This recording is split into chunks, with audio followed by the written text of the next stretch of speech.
Terima kasih Anda masih bergabung sama kami. Pemirsa, Indonesia kini berada di jajaran pemain utama ekonomi dan keuangan syariah dunia. Gubernur Bank Indonesia Periwar Jio mengungkapkan saat ini Indonesia memimpin di industri fashion muslim dunia dan masuk 3 besar untuk industri keuangan syariah.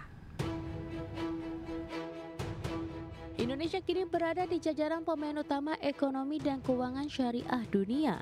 Capaian ini merupakan hasil kerja bersama antara Bank Indonesia, Majelis Ulama Indonesia, dan berbagai pihak lain yang terlibat dalam pengembangan industri halal nasional.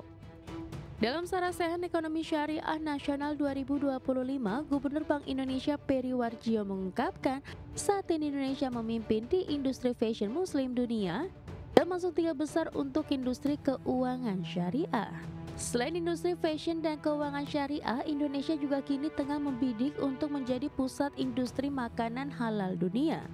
Peri menyebut potensi pasar dan produksi makanan halal masih dapat ditingkatkan terutama melalui sinergi lintas sektor. Modest fashion Indonesia number 1 in the world, kiblatnya. Nomor 2, ya, keuangan syariah. Kalau tidak salah nomor 2 atau nomor 3. Ini nomor 3. Keuangan, tepuk tangan semuanya.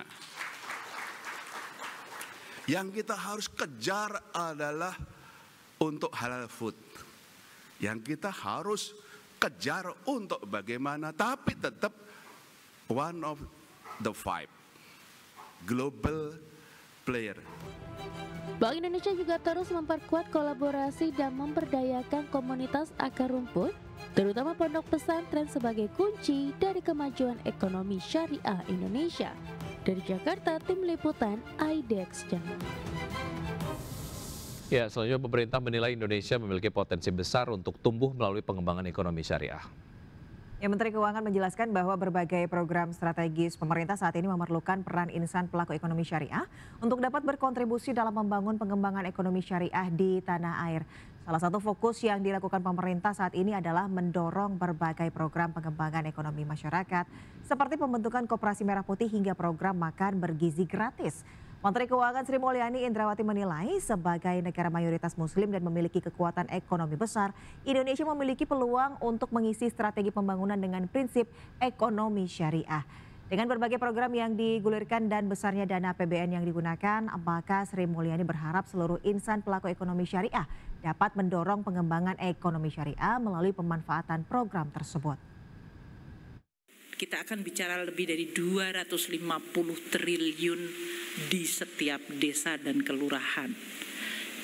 Pertanyaan saya kepada kita semua, teman-teman yang bekerja di ekonomi syariah mampu nggak menginfiltrasi nilai-nilai ekonomi syariah di dalam tata kelola ekonomi Koperasi Merah Putih? Karena wadahnya sudah dibuat, isinya ada. Infusing value adalah tugas. Ya, pemerintah akan menjadikan sistem ekonomi dan keuangan syariah sebagai dasar sistem perekonomian Indonesia. Ya, untuk mendukung kebijakan tersebut, pemerintah akan memasukkan nilai-nilai ekonomi dan keuangan syariah dalam RPJMN 2025-2045 dan RPJMN 2025-2029. Pemerintah akan menjadikan sistem ekonomi dan keuangan syariah sebagai dasar sistem perekonomian Indonesia. Menurut Menteri PPN yang juga Kepala Bappenas Rahmat Pambudi, untuk mendukung kebijakan tersebut pemerintah akan memasukkan nilai-nilai ekonomi dan keuangan syariah dalam RPJPN 2025-2045 maupun RPJMN 2025-2029. Bappenas juga meminta Kementerian Keuangan untuk membentuk Direktorat Jenderal Keuangan Syariah.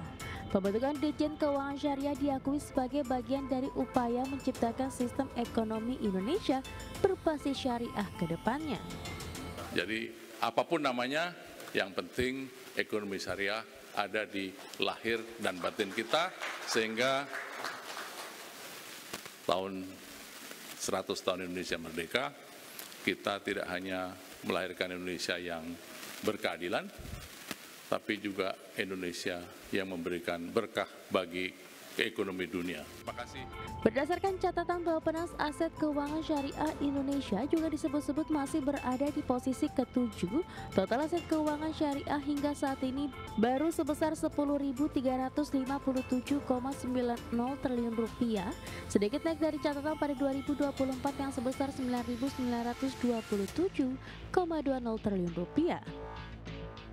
Terbesar ditopang oleh pasar modal syariah senilai 9.021,19 triliun rupiah, sedangkan perbankan syariah dan IKNP syariah nilainya masih kecil masing-masing 943 miliar rupiah dan 393,71 miliar rupiah. Dari Jakarta, tim liputan IDX Channel. Ya, laporan Ketenagakerjaan Amerika Serikat periode Juli dan revisi data sebelumnya memicu perbedaan pandangan di internal The Federal Reserve soal pemangkasan suku bunga pada September mendatang. Salah satu pandangan disampaikan oleh Presiden Federal Reserve Bank of Atlanta, Raphael Bostic, yang menegaskan masih melihat satu kali pemangkasan suku bunga sebagai langkah tepat pada tahun 2025 selama pasar tenaga kerja tetap solid. Laporan Ketenagakerjaan Amerika Serikat pada bulan Juli yang melemah dan revisi data sebelumnya memicu perbedaan pandangan di internal The Federal Reserve soal pemangkasan suku bunga pada pertemuan September mendatang. Terbaru Presiden Federal Reserve Bank of Atlanta, Raphael Bostic, menegaskan dirinya masih melihat satu kali pemangkasan suku bunga sebagai langkah tepat pada 2025 selama pasar tenaga kerja tetap solid. Bostic melanjutkan proyeksi itu juga bergantung pada asumsi bahwa pasar tenaga kerja tetap kuat. Jika melemah secara signifikan, keseimbangan risikonya akan berbeda dan jalur kebijakan yang tepat juga akan berubah. Secara terpisah, Presiden The Fed Chicago Austin Goolsbee mengatakan pertemuan musim gugur Bank Sentral akan berjalan secara langsung karena para pembuat kebijakan mencoba menafsirkan data ekonomi yang beragam dan menentukan langkah penyesuaian suku bunga. Adapun Goolsbee tidak memberikan sinyal tentang arah kebijakan yang akan dia ambil. Sementara itu, Presiden The Fed Kansas City, Jeff Zients, mengaku tidak terpengaruh oleh laporan tersebut dan ingin mempertahankan kebijakan suku bunga ketat. Presiden The Fed Richmond Tom Barkin menilai masih belum jelas apakah fokus utama Bank Sentral seharusnya mengendalikan inflasi atau memperkuat pasar tenaga kerja. Adapun Presiden The Fed San Francisco Mary Daly dan Presiden The Fed Minneapolis Neil Kashari cenderung lebih terbuka terhadap pemangkasan suku bunga. Dua anggota Dewan Gubernur The Fed, Christopher Waller dan Michelle Bowman, sebelumnya sudah mendukung pemangkasan pada pertemuan 30 Juli dengan alasan kekhawatiran terhadap pasar tenaga kerja ketika mayoritas Komite Pasar Terbuka Federal memilih mempertahankan suku bunga. Berbagai sumber, IDX Channel.